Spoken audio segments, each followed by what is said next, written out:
अगो का अर्थ है पहले। ये एक एडवर्ब ऑफ टाइम है।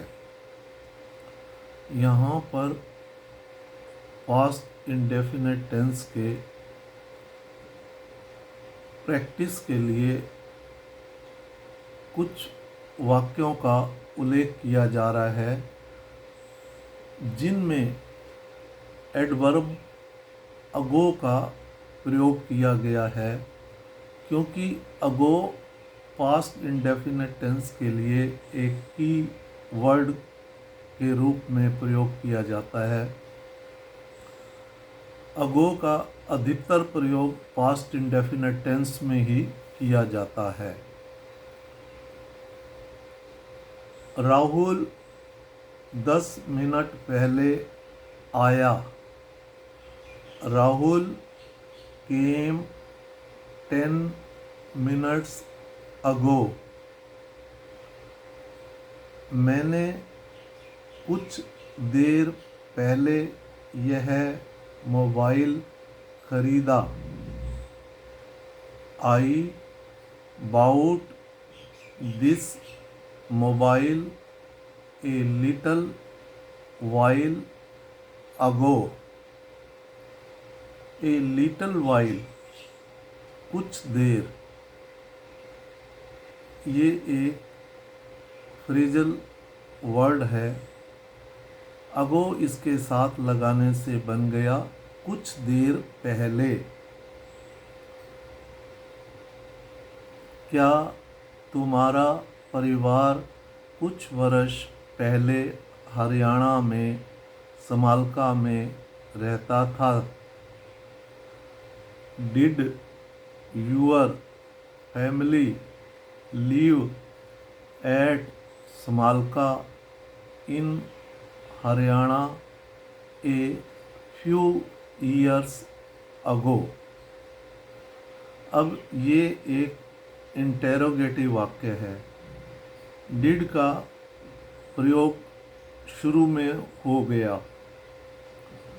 यहाँ पर डिड एक एज ए हेल्पिंग वर्ब काम कर रही है और डू की सेकंड फॉर्म है, इसलिए जो इस वाक्य की मेन वर्ब लिव में न रहना, वो वर्ब की फर्स्ट फॉर्म है।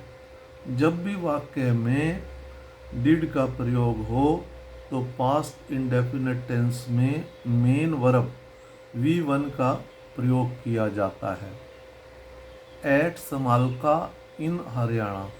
अब हरियाणा एक बहुत बड़ी स्टेट है और उसमें समालका एक छोटा सा कस्बा है, इसलिए उससे पहले एट का प्रीपोजिशन का प्रयोग किया जाएगा और हरियाणा बहुत बड़ा है, इसलिए उससे पहले इन प्रीपोजिशन का प्रयोग किया जाएगा। ए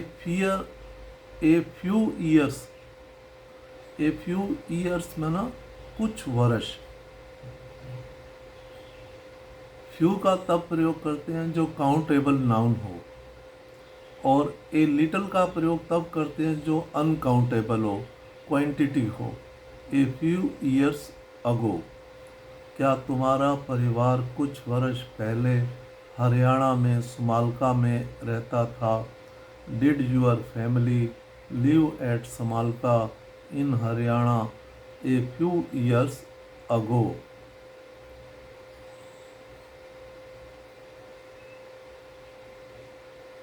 According to Ramayana, Ram killed Ravan 5000 years ago. Ramayana के अनुसार राम ने रावण को 500 वर्ष पहले मारा था। 2 साल पहले राहुल यहीं पास में रहता था। Rahul lived around here 2 years ago. Around here में ना यहीं पास में रहता था। 2 साल पहले राहुल यहीं पास में रहता था। लिव की सेकंड फॉर्म लिव्ड है। वह 4 दिन पहले इस जंगल से गुजरा। He went through this forest 4 days ago. वह 4 दिन पहले इस जंगल से गुजरा। तुम्हें यह खबर 2 दिन पहले नहीं मिली। You did not get this news 2 days ago. तुम्हें यह खबर 2 दिन पहले नहीं मिली।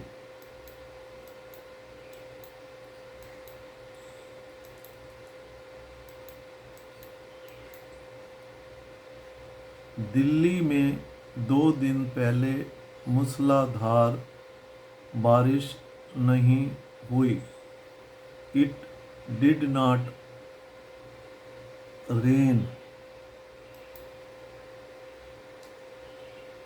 heavily in Delhi 2 days ago. Delhi में 2 दिन पहले मूसलाधार बारिश नहीं हुई। ये नेगेटिव सेंटेंस है, इसलिए डिड नॉट का प्रयोग किया गया है। तो यहाँ पर मेन वर्ब जो है V1 का प्रयोग किया जाए तो रेन एक V1 मेन वर्ब है। हैवली ये एडवर्ब का काम कर रही है। क्या राहुल ने 2 साल पहले इस मशीन को चलाना सीखा? Did Rahul learn how to operate this machine 2 years ago?